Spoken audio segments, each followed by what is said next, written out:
이 3단계만 따라하면 당신도 제외할 수 있습니다. 안녕하세요. 마인드 위브 상담사 위브입니다. 오늘은 헤어진 상대와 재회하는 방법 3단계를 준비했는데요. 실제로 저희 커플도 헤어지고 다시 만나는 과정에서 직접 겪었던 부분이기도 하고 많은 분들이 이 공식으로 재회에 성공했습니다. 다시 만나고 싶지만 뭐부터 해야 할지 모르겠다면 이 영상 끝까지 보시기 바랍니다. 재회하는 법 1단계 인정과 성찰. 재회를 위한 전제 조건입니다. 가장 중요하죠. 쉽다고 생각하시겠지만 대부분의 분들이 이 1단계조차 제대로 하고 있지 않습니다. 먼저 이 사실부터 명확히 인정해야 합니다. 당신은 상대와 헤어졌습니다. 여러 가지 이유 때문에요. 여기서 단순히 헤어졌구나 해서 끝나는 게 아니라 이별한 이유가 무엇인지 정확하게 인지하고 상대가 원하는 게 무엇인지 객관적으로 이해할 수 있어야 한다는 뜻입니다. 재회는 단순한 감정 문제가 아닙니다. 심리적 조건이 충족될 때 가능한 선택입니다. 내가 어떤 모습이었는지, 내 말과 행동이 상대에게 어떤 영향을 줬는지 그걸 외면한 채로는 다시 만날 수 없습니다. 이런 것들을 직면해보는 게 쉽지만은 않지만 이 질문의 끝까지 솔직하게 답해본 사람만이 진짜 기회를 얻게 됩니다. 곰곰이 생각해보세요. 당신은 왜 헤어졌나요?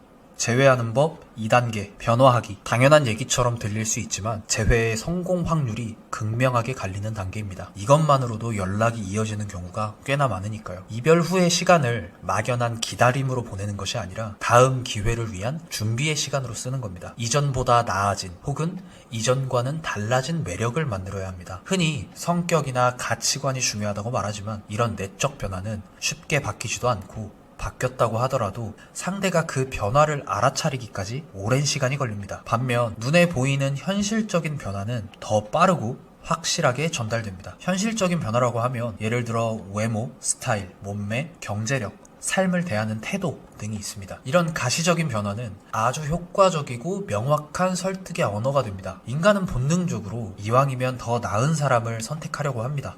더 잘생기고 더 예쁘고 경제적으로 안정적이고 자기관리 잘하는 사람에게 마음이 가는 건 당연한 일이죠. 그런데 이렇게 말씀드리면 상담 받으시는 분들 중에서 종종 이렇게 질문하세요. 성형수술이라도 할까요? 저는 돈이 없는데 어떡하죠? 오해하지 말아야 할 게 있습니다. 외모나 경제력 중요합니다. 하지만 그게 전부는 아니라는 사실입니다. 사실 당신의 매력을 정의하는데 가장 많은 부분을 차지한다고 말할 수 있는 건 바로 삶을 대하는 태도입니다. 내 일과 커리어에 대한 진지한 자세, 삶의 목표를 이루려는 성실한 태도, 자기 관리를 꾸준히 하는 모습 등 주도적인 태도들이 당신을 더 매력적인 사람으로 만드는 겁니다. 이런 긍정적인 변화들이 상대에게 저 사람이랑 다시 한번 미래를 그려볼 수 있지 않을까? 라는 생각을 갖게 해주는 결정적인 계기가 될 수 있습니다. 재회하는 법 3단계 상대와의 연락. 마지막 단계죠. 가장 어려운 단계입니다. 하지만 어려운 만큼 가장 많은 재회가 이루어지는 중요한 단계이기도 합니다. 변화된 나를 자연스럽게 노출시켜서 상대가 먼저 연락하도록 유도하는 겁니다. 재회의 가능성을 가장 높이는 전략이죠.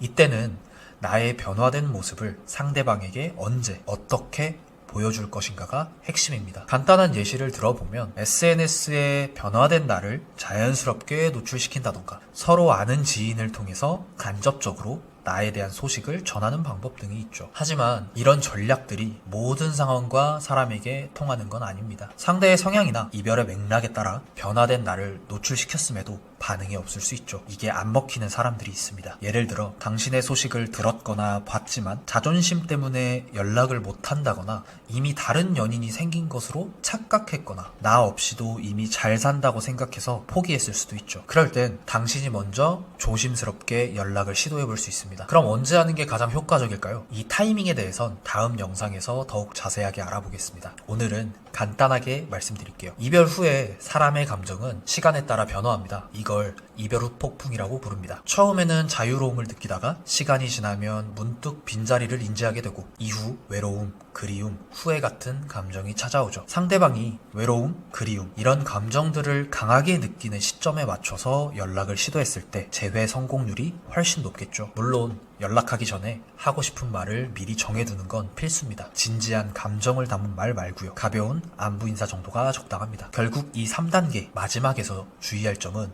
너무 서두르면 안 된다는 겁니다. 재회는 혼자 하는 것이 아닙니다. 상대가 받아들일 준비가 되었을 때 가능한 겁니다. 아무리 내가 준비가 잘 되어 있어도 타이밍이 어긋나 버리면 당신이 노력한 것들이 헛수고가 되어버릴 수 있는 겁니다. 하지만 혹시 이미 연락을 했더라도, 연락을 하고 나서 까였더라도 너무 걱정하지 않으셔도 됩니다. 쿨하게 돌아서고 다음을 기다리세요. 어떤 관계도 한 번의 실수로 끝나진 않습니다. 정말 중요한 건 지금이라도 멈추고 다시 정리할 수 있느냐입니다. 오늘은 재회의 공식 3단계에 대해서 이야기해봤는데요. 궁금한 점이 있으면 댓글로 남겨주시기 바랍니다. 만약 언제 어떻게 연락을 해야 하는지, 상대는 언제 당신을 받아들일 준비가 되는 건지, 상대는 이 시기에 어떤 감정을 갖고 있는지 궁금하시다면 다음 영상 남녀의 이별 후 심리 변화 차이에서 더욱 구체적으로 말씀드리겠습니다. 마인드 위브 연애 상담소는 이별과 재회를 겪은 커플이 직접 운영합니다. 현실적인 조언과 따뜻한 공감을 전해드리는 마인드 위브가 되겠습니다. 현재 월마다 무료 상담 이벤트도 계속 진행 중이니까